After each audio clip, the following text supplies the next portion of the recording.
यदि आपको दूसरों की प्रतीक्षा करने की आदत है तो अवश्य ही पीछे रह जाएंगे। यदि आप 1 घंटा श्रेष्ठ कर्म करने में लगाते हैं तो 1000 गुना लाभ होता है।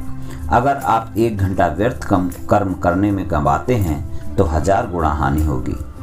स्वयं पर अधिकार ही वास्तविक सामर्थ्य है।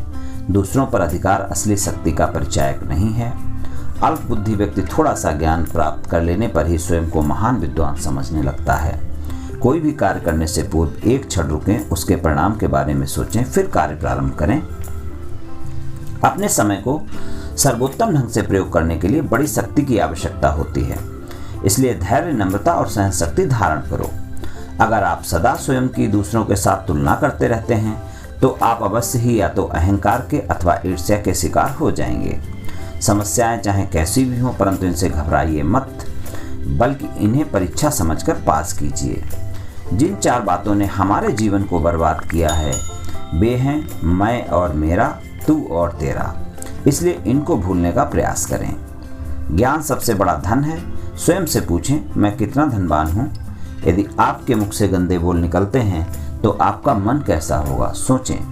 हमारे वचन चाहे कितने भी श्रेष्ठ क्यों न हों, परंतु दुनिया हमें हमारे कर्मों के द्वारा पहचानती है। यदि आप मृत्यु से भयभीत होते हैं तो इसका अर्थ ये है कि आप जीवन का महत्व ही नहीं समझते। अधिक सांसारिक ज्ञान अर्जित करने से आप में अहंकार आ सकता है, परंतु आध्यात्मिक ज्ञान जितना अधिक अर्जित करते हैं उतनी नम्रता आपके अंदर आती है। आप किसी समस्या के बारे में कितनी भी चिंता करें, परंतु क्या आपका चिंतित मन उस समस्या का समाधान कर सकता है? समय ही जीवन है। समय को बर्बाद करना अपने जीवन को बर्बाद करने के समान है।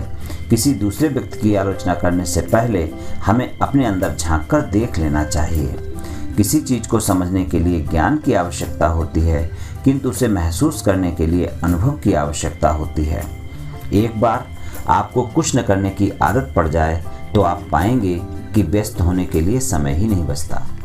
हमारे विचारों का स्तर ही हमारी निजी प्रसन्नता का स्तर निर्धारित करता है। अगर आप अतीत को ही याद करते रहेंगे तो वर्तमान में जीना कठिन लगेगा और भविष्य असंभव प्रतीत होगा। यदि आंतरिक स्थिति अशांति की होगी तो सभी बाहरी चीजों में गड़बड़ी मालूम पड़ती है।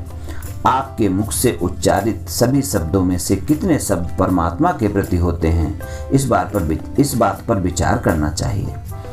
वर्तमान समय में जो कुछ आपके हाथ में है, यदि आप उसको महत्व नहीं देते तो जो भविष्य में आपको मिलने वाला है उसका सम्मान कैसे कर सकेंगे? कौन सी चीज अधिक महत्वपूर्ण है, आपका जीवन स्तर या उचित आदर्शों वाला जीवन? जब तक आप प्रयत्न करना बंद ना कर दें, अंतिम परिणाम घोषित नहीं किया जा सकता। जब आप में ज्ञान का उदय हो जाता है तभी आपको महसूस होता है कि आप अज्ञान की नींद में थे। लाठी और पत्थर से हड्डियां टूटती हैं, परंतु शब्दों से प्रायः रिश्ते ही टूट जाते हैं। आलसी व्यक्ति को आसान से आसान काम भी कठिन लगता है। याद रखिए कि माँ बाप के आचरण से बच्चे शिक्षा ग्रहण करते हैं। यदि आपने एक अवसर गंवा दिया तो आंसुओं के बादलों से अपनी दृष्टि धुंधली मत कीजिए। अपनी दृष्टि स्वच्छ रखिए ताकि आप अगला अवसर बिल्कुल ना गंवाएं। ईश्वर साकार, निराकार और क्या क्या है ये हम लोग नहीं जानते। तुम्हें जो अच्छा लगे उसी में विश्वास करो, उसे पुकारो, तुम उसी के द्वारा उसे पाओगे। मिश्री की डली चाहे जिस ओर से चाहे जिस ढंग से तोड़कर खाओ, मीठी लगेगी ही। मन सफ़ेद कपड़ा है, इसे जिस रंग में डुबोगे वही रंग चढ़ जाएगा।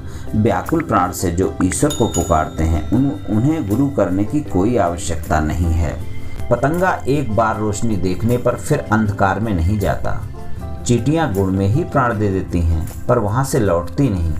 इसी प्रकार भक्त जब एक बार प्रभु दर्शन का रसास्वादन कर लेते हैं तो उसके लिए प्राण दे देते हैं पर लौटते नहीं। संसार में रहकर सब काम करो पर ख्याल रखो कहीं ईश्वर के लक्ष्य से मन न हट जाए। मन को स्वतंत्र छोड़ देने पर वो नाना प्रकार के संकल्प विकल्प करने लगता है, परंतु विचार रूपी अंकुश से मारने पर वो स्थिर हो जाता है।